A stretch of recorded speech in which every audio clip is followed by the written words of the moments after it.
दोस्तों, इसरो ने कर दिया कमाल। समुद्र में 6000 मीटर गहराई तक उतरना होगा संभव। कैसे? 700 ट्रायल के बाद मिली बड़ी सफलता। चलिए जानते हैं। भारत ने गहरे महासागर मिशन के लिए ऐतिहासिक उपलब्धि हासिल की है।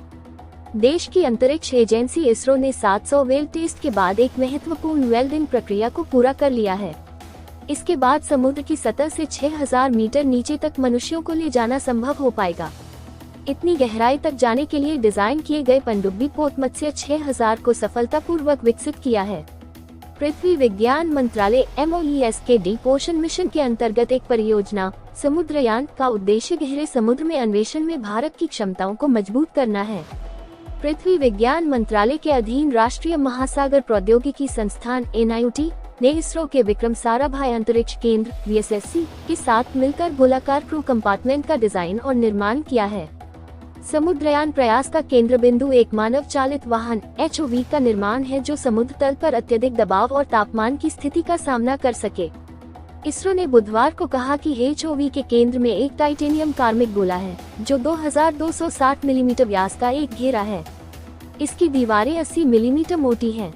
ये जो एक हाई स्ट्रेंथ अलॉय मेटल से बना है। VSSC की तरफ से डिजाइन किया गया ये गोला 600 बार तक के दबाव और -3 डिग्री सेल्सियस तक के न्यूनतम तापमान को सहन करने के लिए बनाया गया है। इस वेल्ड को बनाने में वैज्ञानिकों के सामने सबसे बड़ी चुनौतियों में से एक धातु के रूप में टाइटेनियम के गुणों से जुड़ी थी। हालांकि टाइटेनियम अपनी मजबूती के लिए जाना जाता है, लेकिन इसे वेल्ड करना मुश्किल हो सकता है। तकनीकी चुनौती एक विश्वसनीय इलेक्ट्रॉन बीम वेल्डिंग प्रक्रिया विकसित करना था, जो मोटी 80-102 मिलीमीटर टाइटेनियम प्लेटों को जोड़ने में सक्षम हो।